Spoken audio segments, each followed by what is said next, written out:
Selamat datang di channel Pemuja Malam. Jangan lupa like, share, and subscribe ya. Terima kasih.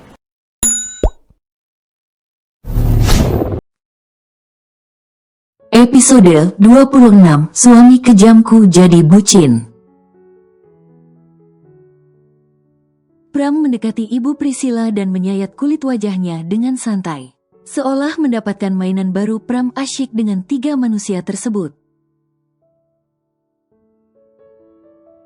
Kinan sedang duduk di gazebo belakang rumah mertuanya. Kinan sedang melihat Twins Air yang sedang berenang. "Mommy, lihat abang!" teriak Riva dengan kesal. "Abang jangan nakal," ucap Kinan dengan gemas. "Tidak, Mom," jawab Rafa santai. Kinan hanya menggelengkan kepala melihat kelakuan anak-anaknya yang menggemaskan. Seorang pelayan menyajikan camilan dan minuman serta handuk untuk tuan dan nona kecilnya.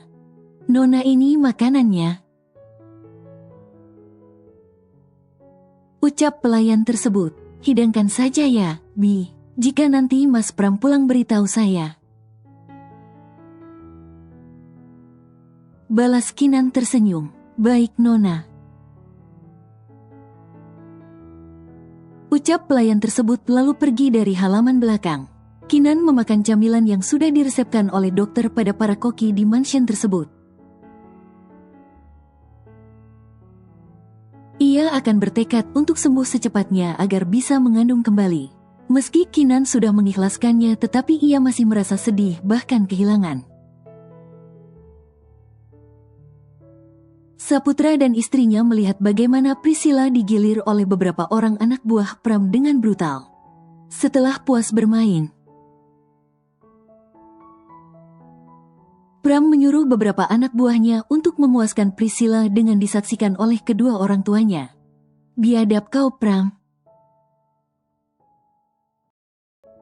teriak Ibu Priscilla terisak. "Aku sumpahi kau akan mati!" teriaknya kembali.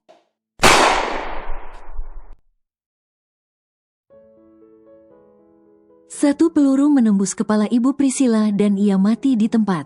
Priscilla menangis melihat ibunya meninggal. Sedangkan Saputra, ia hanya bisa memejamkan matanya menahan sakit di sekujur tubuhnya. Pram dengan tega mencambuk Saputra dan menyiramnya dengan air garam. "Henti, kan," ucap Priscilla dengan lirih. "Nikmati saja, Nona," balas salah satu anak buah Pram. Priscilla mengutuk Kinan dalam hatinya, bahkan ia mengumpat dengan kasar pada Kinan dan Pram. Anak buah Pram langsung membungkam mulutnya dengan ciuman panas. "Aku ingin mati saja," batin Priscilla pasrah. Pram pulang dengan diantarkan Hendra. Ia hanya ingin menemui sang istri yang berada di rumah. "Tuan, bagaimana dengan mereka?" tanya Hendra. "Bunuh saja, lalu berikan pada piranha," jawab Pram dengan enteng. Hendra menelan ludah secara kasar saat jawaban tuannya yang sangat menyeramkan. Setelah bermacetan di jalan raya, Pram sampai di mansion dan langsung mencari istrinya. "Sayang," teriak Pram. "Maaf Tuan, Nona Kinan sedang berada di kamar,"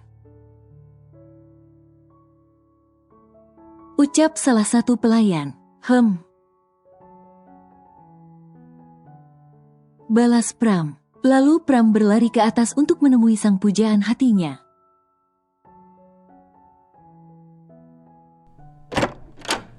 Pram melihat Kinan yang sedang berdiri menghadap ke arah luar dengan tatapan kosongnya.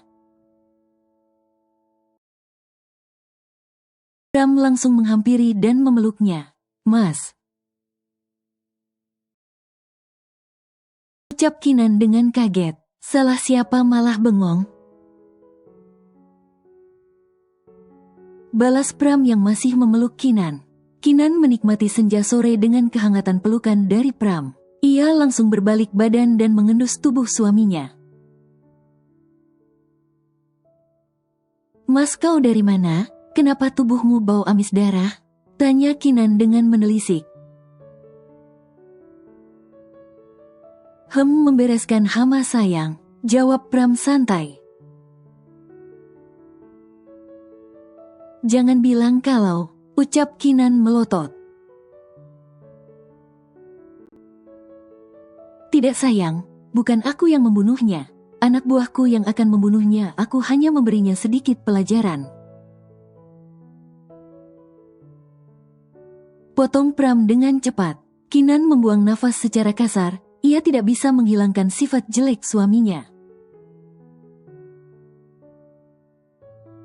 yang akan selalu bertindak kasar jika keluarganya dalam bahaya. Maaf,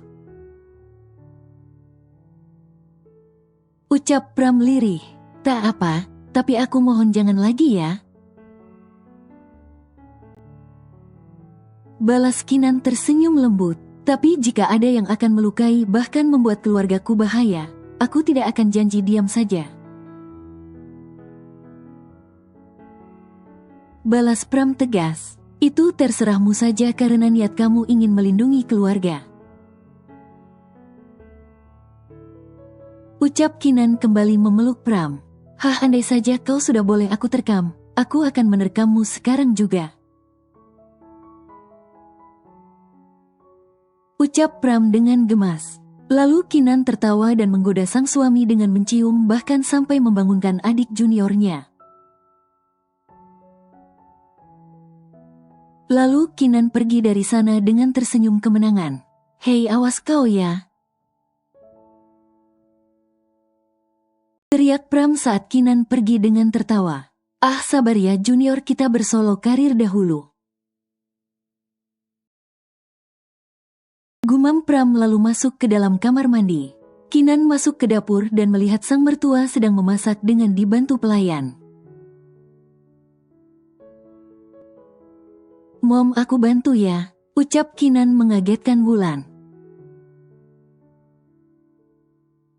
Ya Allah, nak kaget, ucap Wulan mengelus dada. Maaf Mom, balas Kinan tak enak. Kau duduklah di sana. Kau harus banyak istirahat agar cepat pulih. Jangan lupa sama obatnya, kan kamu ingin cepat memberi Mom kembali cucu. Ucap Wulan memberi semangat. Siap Mom, aku pasti akan cepat sembuh, apalagi kalian sangat menjaga dan selalu mengingatkan aku. Balas Kinan senang. Wulan lalu mengecup kening Kinan dengan lembut. Setelahnya ia kembali memasak dengan para pelayan. Para pelayan di sana merasa bahagia saat melihat nonanya kembali ceria, tidak terlalu terpuruk. Robert dan Pram datang dengan menggandeng tangan Twins Air. Mommy, panggil Riva dengan ceria. Kinan terkesima melihat Riva yang memakai baju panjang dengan kepala ditutup hijab. Ya Allah, cantik sekali putri Mommy. Apa kamu ingin selalu memakai hijab sayang? Tanya Kinan. Iya Mom, aku ingin berpakaian seperti Mommy untuk menjaga. Menjaga apa ya, Bang lupa? Balasnya dengan mimik wajah bingung. Rafa langsung menghela nafas dan menjitak kepala adiknya. Menjaga aurat dari lelaki hidung belang, ucap Rafa kesal, lalu ia memilih duduk di sebelah sang kakek. Abang ini penganiayaan yang menjitak kepala aku, ucap Riva mengkerucutkan bibirnya. Cantik sekali cucu nenek, ucap Wulan saat bergabung ke ruang makan.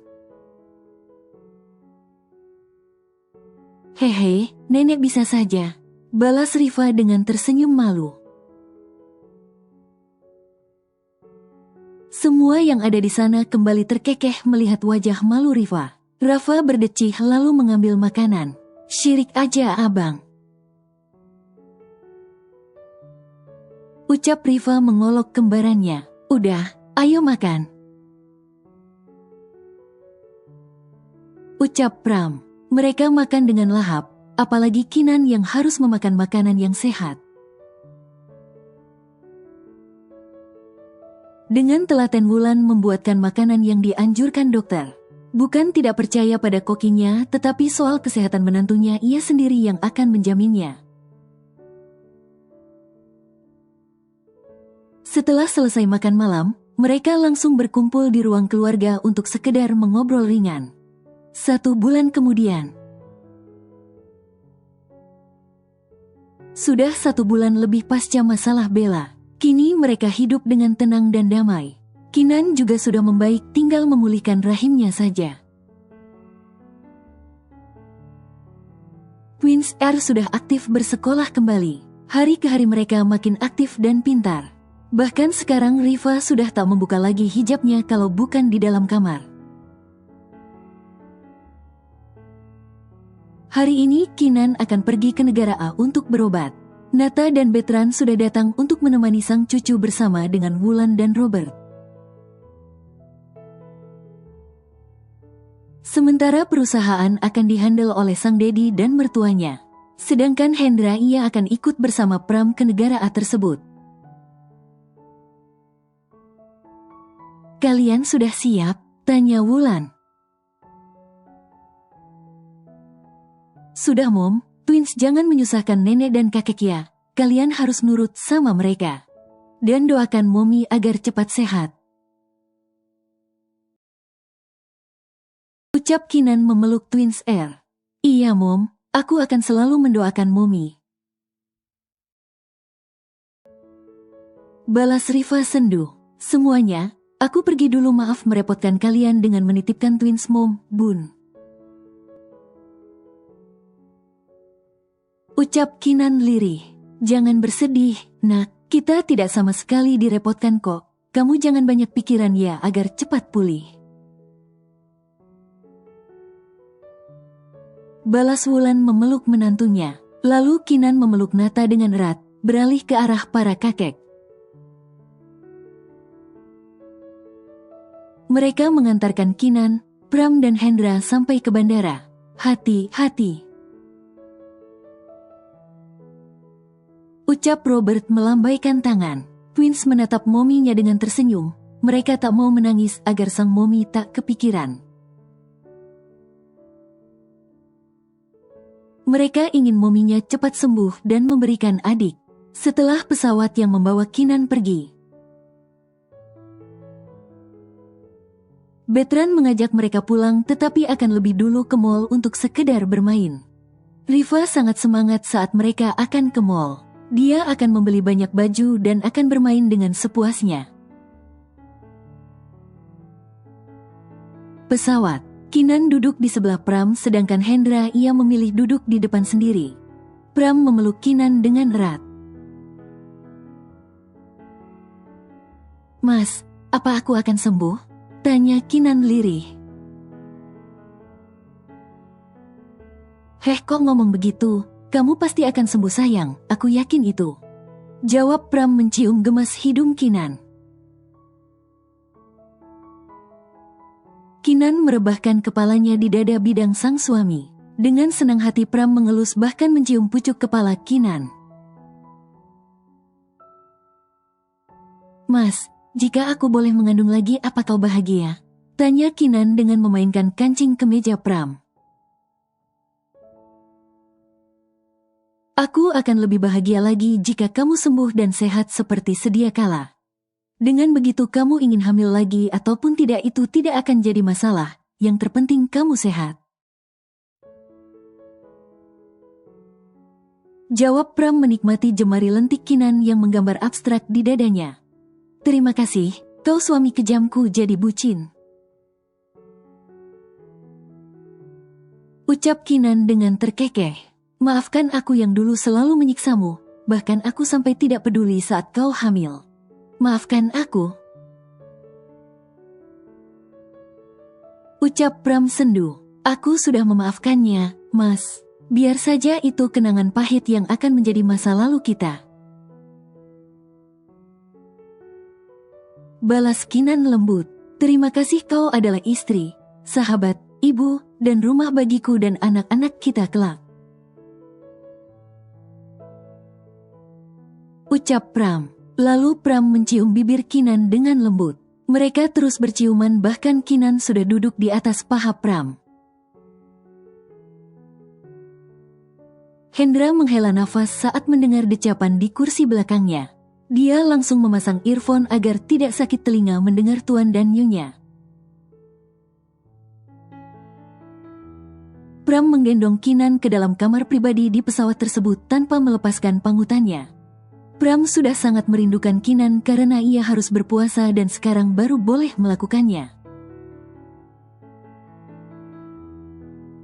Pram meletakkan Kinan dengan hati-hati. Lalu ia membuka hijab sang istri dengan seluruh yang menghalanginya. Setelah melepaskan yang dipakai istrinya, lalu Pram melepaskan yang melekat di tubuhnya. Pram melakukan dengan lembut karena tak ingin mengguncang istrinya. Sedangkan Hendra, ia sedang mengerjakan beberapa berkas yang ia bawa untuk perusahaan cabangnya. Hah, nasib jomblo, gumam Hendra. Berkas saja yang aku bawa kemana-mana. Gumamnya kembali lalu ia terkekeh. Pram dan Kinan menyelesaikan saat sudah kelelahan. Bagaimana tidak lelah? Pram terus saja membuat Kinan mengerang karena Pram sudah sangat candu dengan tubuh istrinya. Tidurlah, ucap Pram saat sudah selesai dengan pelepasannya. Balas Kinan dengan lesu. Lalu mereka tertidur dengan sangat pulas tanpa sehelai benang pun, hanya diselimuti selimut tebal saja. Setelah sampai di negara Kinan, Pram dan Hendra langsung ke hotel milik Kinan. Mereka akan tinggal di suite room karena ada 2 kamar, jadi Hendra juga akan tinggal di sana. Setelah sampai di hotel, semua karyawan menunduk hormat saat melihat bosnya masuk dan menyapa mereka. Bersambung.